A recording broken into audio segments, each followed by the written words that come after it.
Hello students, स्वागत करता हूं आपका आज की बायोलॉजी क्लास में। जैसा कि मैंने अपने पिछले वीडियोस में आपको पादपों में लैंगिक जनन की विधियों के बारे में बताया था, आज हम पुष्पीय पादपों में लैंगिक जनन के बारे में अध्ययन करेंगे।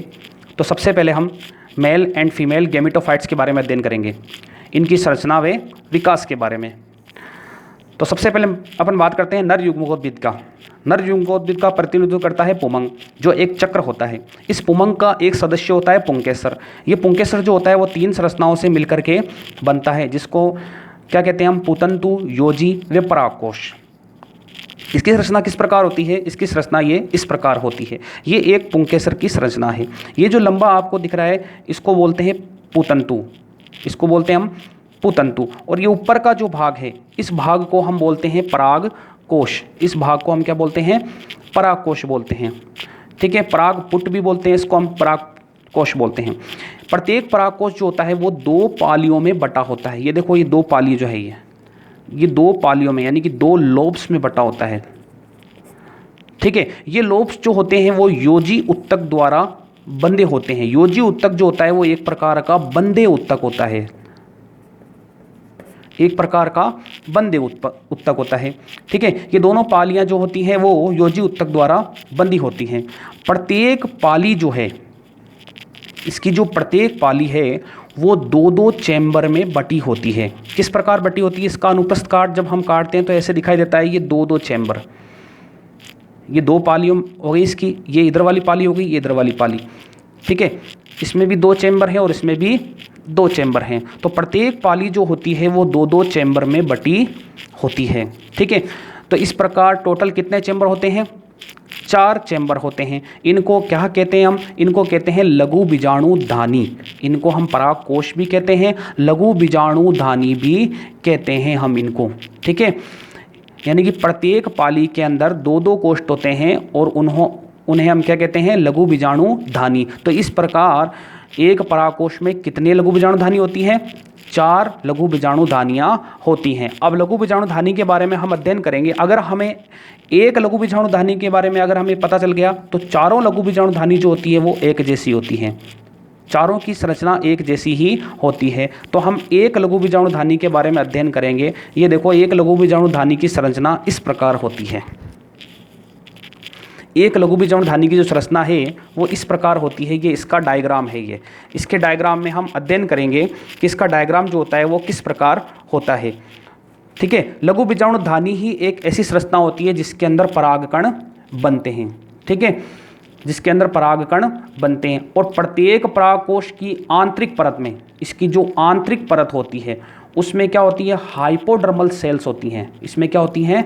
हाइपोडर्मल सेल्स होती हैं, जो कुछ विशेष कोशिकाएं होती हैं। जो कुछ विशेष कोशिकाएं होती हैं ये आकार में बड़ी और सघन जीवद्रव्य युक्त होती हैं। इन कोशिकाओं को हम क्या बोलते हैं? आर्केस्पोरियल सेल्स कहते हैं हम। ठीक है, ये एपिडर्मिस में नहीं होती हैं, बाकी इसके अंदर ये आर्केस्पोरियल सेल्स होती हैं, एपिडर्मिस में नहीं होती हैं। अब ये किस प्रकार होती है इसके बारे में हम अध्ययन करेंगे। ठीक है, ये आर्केस्पोरियल सेल जो होती है, ये ध्यान रखना, ये आर्केस्पोरियल सेल जो होती है वो कोशिका विभाजन द्वारा 2 कोशिकाओं का निर्माण करती है। कोशिका विभाजन द्वारा क्या करती है? 2 कोशिकाओं का निर्माण करती है। एक कोशिका को हम बोलते हैं परागकोश भित्ति कोशिका,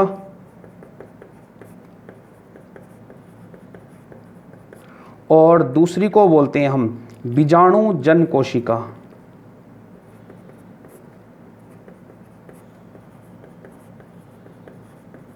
दूसरी को हम क्या बोलते हैं? बीजाणुजन कोशिका। ये 2 कोशिका होती हैं, परागकोश भित्ति कोशिका और बीजाणुजन कोशिका। अब देखो, परागकोश भित्ति कोशिका में 4 प्रकार की भित्तियां होती हैं। परागकोश भित्ति कोशिका जो होती है वो 4 परतों में बटी होती है, या 4 प्रकार की परतें होती हैं। आप कह सकते हो कि 4 परतें कौन सी होती हैं? 1, 2, 3 और 4। ये 4 प्रकार की इसके अंदर परतें होती हैं। ठीक है, सबसे बाह्य परत को हम क्या कहते हैं? सबसे बाह्य परत को हम बोलते हैं एपिडर्मिस, या आप कह सकते हो बाह्य त्वचा। सबसे बाह्य परत को हम क्या कहते हैं? एपिडर्मिस। ठीक है, ये एपिडर्मिस जो होती है, ये ध्यान रखना, ये एपिडर्मिस सबसे बाहर की त्वचा होती है जिसको अधिचर्म भी कहते हैं हम।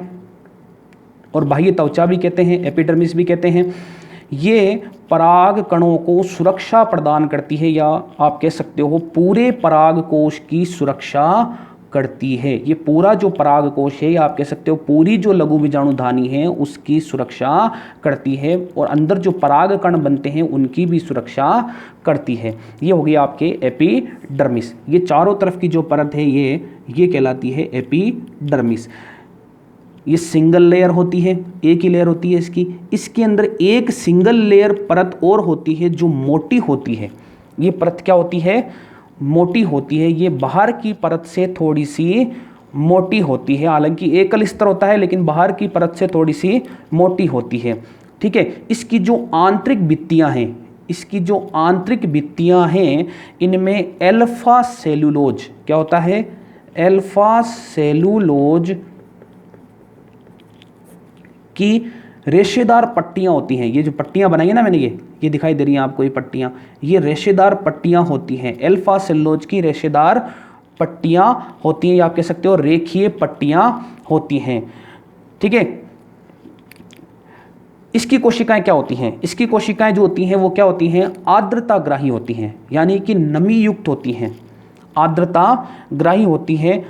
और जब ये शुष्क हो जाती हैं, हो जाती हैं तो इनमें खिंचाव उत्पन्न होता है, तनाव उत्पन्न होता है, और तनाव उत्पन्न होकर के ये फट जाती हैं। जब ये फटती हैं तो पराग कणों को बाहर मुक्त कर देती हैं। ठीक है। जिसको हम क्या कहते हैं? परागकोश स्फुटन। जब परागकोश स्फुटन होता है तभी तो परागकण बाहर आते हैं। तो परागकोश स्फुटन कब होता है? जब ये एंडोथीसियम यानी कि अंतस्थीसियम जो परत होती है, ये परत जब शुष्क होकर के तनाव महसूस करती है, यानी कि खिंचाव उत्पन्न करती है, तो यहाँ से ये स्फुटित हो जाती है, फट जाती है। ठीक है। ध्यान रखना, एक चीज़ और आपको बता देता हूँ। ठीक है।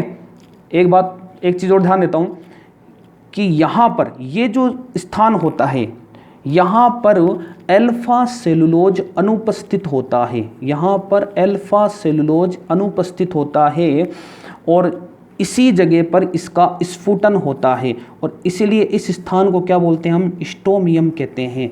जहाँ पर अल्फा सेलुलोज एब्सेंट होता है, यहाँ ये जो होता है ये एब्सेंट होता है, तो यहाँ की कोशिकाएं शुष्क होकर के खिंचाव उत्पन्न करती हैं और फट जाती हैं, और फट करके पोलन ग्रेन को मुक्त करती हैं। लघु बीजाणु कह सकते हो आप, या पोलन ग्रेन यानी कि पराग कण भी कह सकते हो, उनको मुक्त करती हैं। अब अंदर की जो परतें होती हैं, ये अंदर की परतें, इसको बोलते हैं हम मिडल लेयर, यानी कि मध्य परतें बोलते हैं इनको हम। तो मध्य परतें किस प्रकार होती हैं? ये 1 से 3 होती हैं। ये 1 से 3 होती हैं। 1 से 3 लेयर तक ये होती हैं। 1 2 3, ये 3 लेयर तक इसमें परतें होती हैं। ठीक है। इसका काम सिर्फ इतना होता है, ये क्या करती हैं? इसके अंदर विशेष प्रकार की कोशिकाएं होती हैं जिनको हम मृदुतक कोशिकाएं कहते हैं। जिनको हम क्या कहते हैं? मृदुतक कोशिकाएं कहते हैं, जिनमें भोजन संग्रहित होता है। इनमें क्या होता है? भोजन इकट्ठा रहता है, भोजन संग्रहित रहता है। ठीक है। और ये कुछ समय के लिए बनती हैं, ये कुछ समय के लिए परतें होती हैं, कुछ समय के लिए, उसके बाद में ये परतें नष्ट हो जाती हैं। ठीक है। उसके बाद में सबसे इंपॉर्टेंट परत टेपिटम, सबसे इंपॉर्टेंट और चौथी परत है, उसका नाम है टेपिटम। ये किस प्रकार होती है? ठीक है। ये पराग कोश की सबसे आंतरिक व विशिष्ट परत होती है। ये जो है पराग कोश की सबसे आंतरिक व विशिष्ट परत होती है। समझ में आ गई बात? टेपिटम का कोशिका द्रव्य सघन और इसमें केंद्रक स्पष्ट होते हैं। ये केंद्रक आपको स्पष्ट दिखाई देंगे, बाकी किसी में आपको केंद्रक स्पष्ट नहीं दिखाई दे रही। इसके अंदर केंद्रक स्पष्ट आपको दिखाई देंगे। ये होती है टेपिटम परत, इसके अंदर केंद्रक स्पष्ट आपको दिखाई देंगे। ठीक है। परिपक्व अवस्था में ये कोशिका बहुकेंद्रकीय व बहुगुणित हो जाती है। जब परिपक्व होने लग जाती है ये, यानी कि लघु बीजाणुधानी जब परिपक्व हो जाती है, यानी कि परागकणों का विकास होने लग जाता है, परिपक्व हो जाती है, तो परिपक्व अवस्था में ये बहुकेंद्रकीय व बहुगुणित हो जाती है। ठीक है।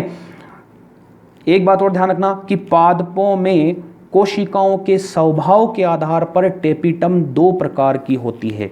टेपिटम जो होती है वो दो प्रकार की होती है। कौन कौन से प्रकार की होती है? एक तो अमीबीय, जो किसके अंदर होती है? एग्जाम्पल होता है टाइफा के अंदर, जो किसके अंदर होती है? टाइफा में। दूसरी होती है स्त्रावी, ठीक है, जिसको हम ग्रंथिल भी कहते हैं, सेक्रेटरी भी कहते हैं। अधिकांश पादपों में ये पाई जाती है। अधिकांश पादपों में कौन सी टेपिटम पाई जाती है? स्त्रावी या ग्रंथिल या सेक्रेटरी टेपिटम पाई जाती है। लेकिन कुछ पादपों जैसे टाइफा के अंदर अमीबीय टेपिटम पाई जाती है। इसको अमोइबॉइड टेपिटम भी कहते हैं, अमोबॉइड टेपिटम भी कहते हैं। सबसे ज़्यादा मात्रा में पाई जाने वाली टेपिटम कौन सी है? स्त्रावी टेपिटम होती है सबसे ज़्यादा मात्रा में पाई जाने वाली टेपिटम, ठीक है। अब देखो इसके बारे में कुछ जानकारी अपन और ज़्यादा ले लेते हैं कि अधिकांश पादपों में कौन सी होती है? ग्रंथिल टेपिटम पाती है। टेपिटम की कोशिकाओं में गोलाकार, ये ध्यान रखना, टेपिटम की कोशिकाओं में गोलाकार प्रोयूबिस काई पाई जाती है। प्रोयूबिस बॉडी, जिसको हम बोल सकते हैं हम प्रोयूबिस बॉडी पाई जाती है, ठीक है। प्रोयूबिस बॉडी का क्या काम होता है उसके बारे में आप अध्ययन कर लो कि प्रोयूबिस काई जो होती है स्पोरोपोलेनिन, प्रोयूबिस बॉडी जो है वो स्पोरोपोलेनिन के जमने से यूबिश काय में बदल जाती है। किस में बदल जाती है? प्रोयूबिस जो है वो स्पोरोपोलेनिन के जमने से किस में बदल जाती है? यूबिश में बदल जाती है, यूबिश काय में बदल जाती है, ठीक है। अब टेपिटम क्या काम करता है? टेपिटम का मुख्य सबसे इंपॉर्टेंट परत क्यों होती है? ये क्या करती है? विकसित होते हुए पराग कणों को पोषण देने का काम करती है। विकसित होते हुए पराग कण जो है, पोलन ग्रेन है, लघु बीजाणु जो हैं, उनको पोषण देने का काम करती है। और यूबिशकाय क्या काम करती है? यूबिशकाय जो होती है वो पराग कणों के बाह्य चोल के निर्माण में सहायक होती है। पराग कणों का जो बाह्य चोल बनता है, ये जो पराग कण होते हैं इस प्रकार गोलाकार पराग कण, तो पराग कणों का ये जो कांटेदार होता है अलंकृत, ये जो बाह्य चोल होता है, ये बाह्य चोल होता है, इसके निर्माण में सहयोग करती है यूबिश बॉडी, ठीक है। यदि किसी पराग कोश में पराग कणों के विकास से पहले टेपिटम नष्ट हो जाए तो पराग कण बंदे हो जाते हैं, यानी कि पराग कण जनन नहीं कर पाते, निषेचन नहीं कर पाते, ठीक है। अब टेपिटम के क्या कार्य होते हैं? 4 कार्य होते हैं टेपिटम के। टेपिटम के जो 4 कार्य होते हैं वो किस प्रकार होते हैं? पहला कार्य पराग कणों को पोषण देना, यानी कि न्यूट्रिशन, ठीक है। यूबिशकाय का निर्माण, क्योंकि यूबिशकाय का निर्माण कौन करते हैं? यूबिशकाय का निर्माण टेपिटम द्वारा ही होता है, क्योंकि प्रोयूबिश जो होती है, प्रोयूबिश यानी कि जो प्रोयूबिश होती है, प्रोयूबिश उस पर स्पोरोपोलेनिन, स्पोरोपोलेनिन की परत जम जाती है। और स्पोरोपोलेनिन जमने से किस में बदल जाती है? यूबिश में। किस में बदल जाती है?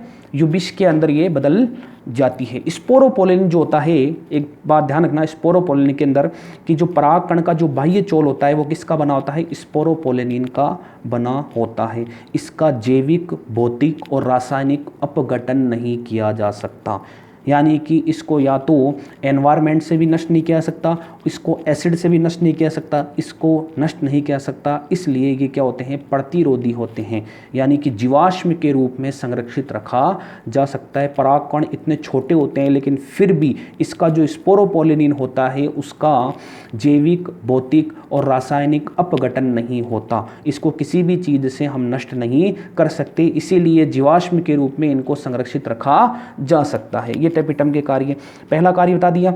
और दूसरा कार्य आपको क्या बताया कि यूबिशकाय का निर्माण। तीसरा केलेज एंजाइम जो होता है उसका निर्माण, केलेज एंजाइम का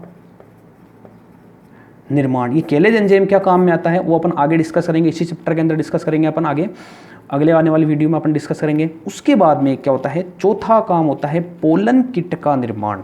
चौथा कार्य क्या होता है इसका, पोलन किट का निर्माण। ठीक है, अब मैं आपको इसके नोट्स बता देता हूं, उसको आप स्क्रीनशॉट ले लेना।